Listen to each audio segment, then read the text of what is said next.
నమస్తే, welcome to story board.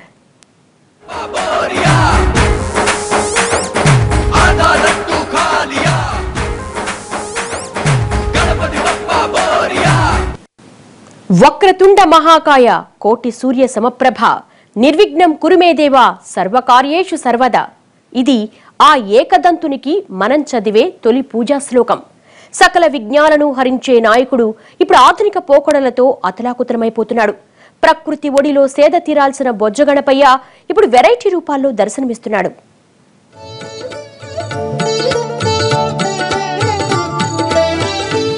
ఓ బొజ్జగణపయ్య, నీ బంటూ నేనయ్యా అంటూ ఉండ్రాళ్ల పాయసాన్ని నైవేద్యంగా సమర్పించి ఆ మహాగణపతికి తొలి పూజ చేయడం అనాదిగా వస్తున్న ఆనవాయితీ.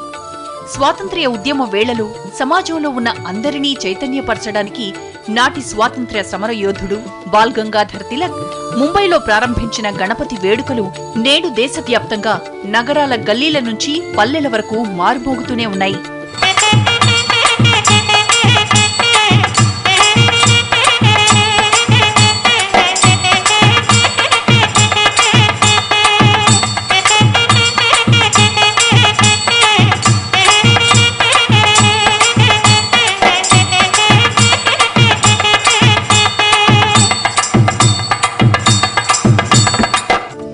దేశవ్యాప్తంగా జరిగే ఒకే ఒక ఉత్సవం ఏదైనా ఉందా అంటే అది గణేష్ నవరాత్రి ఉత్సవాలు ఒక్కటే. గణేష్ నవరాత్రి ఉత్సవాలంటే దేశవ్యాప్తంగా ఎంతో సందడి నెలకొంటుంది. కొన్ని చోట్ల 2-3 అడుగుల విగ్రహాలతో పూజలు చేస్తే మరికొన్ని చోట్ల ఆ విగ్రహాల పరిమాణం క్రమేపీ పెరుగుతూ వస్తుంది. ఖైరతాబాద్ వినాయకుడు 60 ఏళ్ల కిందట 1 అడుగుతో మొదలై గతేడాది 60 అడుగులకు చేరుకున్నాడు. ఈ ఏడాది 59 అడుగుల పరిమాణంతో దర్శనమిచ్చిన స్వామి ఇకపై ఒక్కో ఏడాది 1 అడుగు తగ్గుతూ కనిపించనున్నాడు.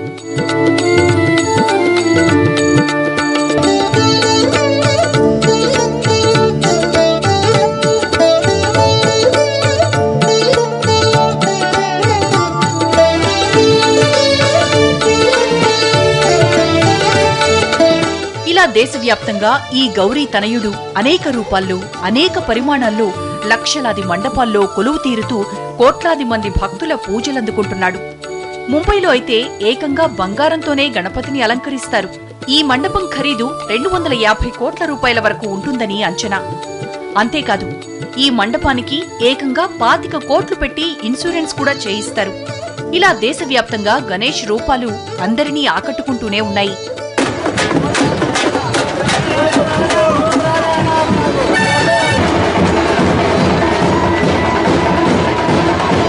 కానీ ఈ మధ్యకాలంలో గణేష్ విగ్రహాలు విచిత్ర ఆకారాల్లో సిద్ధమవుతున్నాయి. గణేష్ ఉత్సవాలను భక్తితో కాకుండా ఏదో పోటీల కోసం నిర్వహిస్తున్నట్లు భక్తుల్ని ఆకట్టుకోవడానికి వెరైటీ గణనాథుల్ని రంగంలోకి దింపుతున్నారు. ఇందుకోసం నెలల ముందు నుంచే ప్రత్యేకంగా కాన్సెప్ట్లు చెప్పి మరీ విగ్రహాలు తయారు చేయించుకుంటున్నారు. ఎప్పటికప్పుడు వాటిల్లో కొత్తదనం చూపించడానికి ప్రయత్నిస్తూ వినాయకుడి రూపాన్నే మార్చేస్తున్నారు.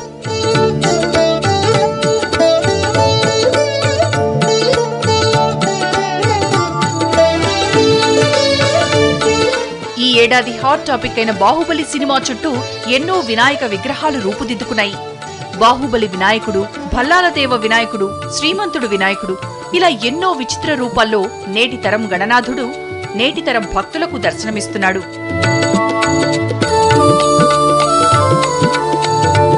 ఒక్క సినిమా కాన్సెప్ట్లే కాదు, గణనాథుడి చుట్టూ రాజకీయాలు కూడా కమ్ముకుంటున్నాయి. ఏపీలో ఒక వినాయక మండపం ఏకంగా ప్రత్యేక హోదా కోసం పోరాడుతున్న వినాయకుడి రూపంలో తయారు చేశారు.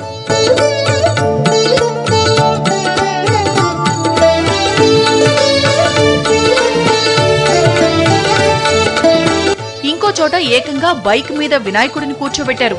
దాని వెనుక మాత్రం ట్రాఫిక్ మీద అవగాహన కోసం అంటూ ఓ ఫ్లెక్సీ కట్టారు.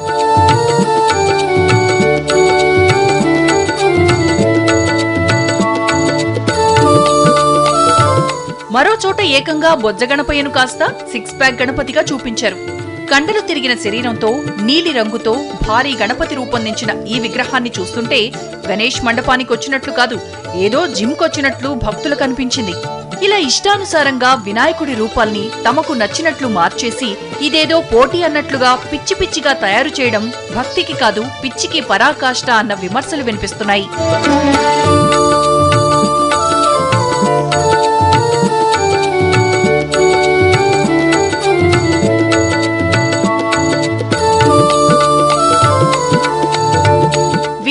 విగ్రహాలను ఇష్టానుసారం రూపాలు మార్చి భక్తి భావంతో పాటు మన ధర్మాన్ని, ఆచార వ్యవహారాలను కూడా మంటగలపడాన్ని నిరసిస్తూ ఉత్తరాంధ్ర సాధు పరిరక్షక సమితి ఆధ్వర్యంలో ఆందోళన నిర్వహించారు. దేవుడి రూపాన్ని ఇలా ఎవరికి నచ్చినట్లు వాళ్లు మార్చుకోవడం మహా పాపమని వాళ్లు విమర్శలు చేశారు. ఈరోజు మన దౌర్భాగ్యం, మన ఉభయ రాష్ట్రాల్లో గణపతిని అత్యంత ప్రమద గణాలు కూడా గణానాంత్వా గణపతికిం హవామహే, అటువంటి సకల దేవతలు పూజనీయుడు, సమస్త గణాలు పూజనీయ గణపతిని వికృతంగా, చాలా బాధాకరం, సిక్స్ ప్యాక్ వినాయకుడని, జలసా వినాయకుడని, జీన్స్ వినాయకుడని, బాహుబలి వినాయకుడని, గబ్బర్ సింగ్ వినాయకుడని, ఏమిటండి దుస్థితి? ఒక గణపతిని ఈ విధంగానే పూజ చేసే పరిస్థితేనా? కాబట్టి ఇది చాలా దారుణం. ఈరోజు యువతంతా కూడా చాలా పెడి మార్గంలో వెళ్ళిపోతున్నారు, చెడు మార్గంలో వెళ్తున్నారు. మేము దీన్ని చాలా బాధతో ఖండిస్తున్నాం. ఇటువంటి వికృతమైన సంస్కృతులు మన భారత హైందవ సనాతన ధర్మం పైన రుద్దవద్దు.